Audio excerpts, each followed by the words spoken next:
Харин ч илүү богино хугацаанд гэрээсээ гараад ажил руугаа бусад одоо замын хөдөлгөөнд оролцох боломжуудыг нээж өгье л гэж. Тийм учраас ингээд бүх эрх ашиг одоо хөндөгдсөн. Нийтийн эрх ашигч, иргэдч, замын төгсөлч ингээд давуу тал болох ийм одоо зохицуултыг хамтдаа бүгдээр явж сонирхъя. Тэгээ тулгамж байгаа асуудлуудыг бас газар дээр шууд шийдээд явъя л гэсэн. Одоо энд Алтан хотны гарц гэдэг энэ бол одоо бас их хүндрэлтэй гарц. Өглөөд маш их ослын дуудлага ирнэ. Тэгэл энэ дээр ч хоёр машин наалдчихаар хойдлын хөдөлгөөн бүгд цаагдаа удаашраад явж байгаа. 14 машинаас 9 машин нь буцаж иргээд байна гэж байна шүү дээ. Тэгэхээр одоо бид нар Алтан хотоос гарч ирлээ. Бид нар ямар боломж олгож байгаа гэхээр энүүгээр ерөөсөө шууд чигээрээ хойшоо Волдвайн чиглэлд явчихна. Одоо хэдүүлэнд нь хийх ёстой ажил бол энэ ингээд нэгдүгээр игнэн дээр дөрөв зөрчил тавьсан машин одоо бүрэн чөлөөлөх хэрэгтэй. Тэгэхээр энүүгээр ингээд хайс тавьчих гэж байгаа. Хайс тавьсан ч эдгээр ингээд аль болох ингээд байгаа боломжтой газар болгон дээр ингээд шаваал зогсож байна. Нарны гүүрний урд хэсгээр бид нар ажиллаж байна.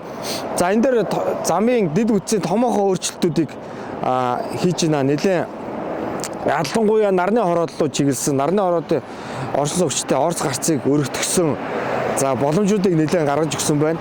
За ингэснээр нарны хорооллын баруун талаас гарсан иргэд маань хоошоо хотын хойд зүг рүү чиглэлтэй явхад энэ Энгельсийн уулзвраар буцаж иргэж ингэж энэ нарны гүүрний ачааллыг нэмэх өөрөөсөө бас гацх ийм асуудлууд гардаг гэсэн. Энэ гүүрний доогуура хоёр игний зам бас хийгдчихээн. Одоо энэ удахгүй ашиглалтанд орно. Тэгэхээр энэ Алтан хотоноос гараад шууд гүүрэн доогуура яваад тэгээ энэ яг энэ уулзвар дээр ирээд хотын дүүргөө шууд таашаа гараа авчих боломжтой болсон. Эхний ээлжинд энэ хэсгийг нээх гээд бид нэр ажиллаж байна. Одоо өнөөдөр тэмдэг-тэмдэглэгнүүдийг тавина. Тэгээ жолоочнууд хамгийн гол нь мэдээлэл үүрэгтэй. Манай дүүргийн замын цагдаагаас бол бид нар бол зохицуултыг хийж өгнө. Зохицуулдаг. Тэгээд аандаа хөвшөөд ирэхээр ер нь жолооч нар бол та би та гэдэг гормоор энэ дээр осол авааргүй гарах л гол зорилго нь хөвшүүлэх үүрэгтэй нь одоо энэ. Тэгэхээр манай иргэд энэ мэдээлэлтэй сайн танилцаад аль болохоор одоо эхний ээлжинд энийг одоо дадах хүртлээр бас их тийм хүлээцтэй хандаасаа л гэж ингэж иргэдтэй өсмөр байна. Энэ хэсэг дээр үүсээд байгаа Улаанбаатар хотын тэг төгжлийн цэг болсон хэсгийг асуудлыг шийдье. Энэ хотхнуудаас гарч байгаа эрх хөдөлгөөн энэ төгжлийн их усруу болоод байгаа учраас бид нэр шинэ юм урсгал нэмж өгөөд шинэ тараас нэмж өгөөд энэ эргэлтийн цэгийг яг энэ радиусаар бий болгох. Энд хугацаа алдсан зүйл бол сүүлийн бид нар бараг энэ зунжинга газар чөлөөлөлтөнд дээр бүтэн ажилласан. Энэ айлуудтай зөвшөлдсөх, өмчлөх хэрэгтэй болсон, эзэмших хэрэгтэй болсон энэ олон айлуудаа зөвшөөрчих нэг ажил.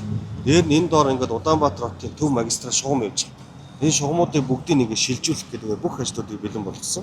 Одоо биднэрт хугацаа байхгүй. Маргааш ихэд бол энэ эрх хөдөлгөөнийг бол бүрэн одоо нэр.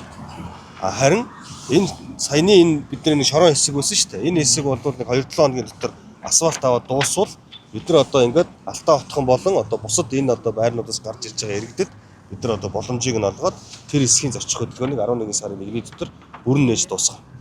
Ийм одоо төлөвлөгөөтэй явж байгаа.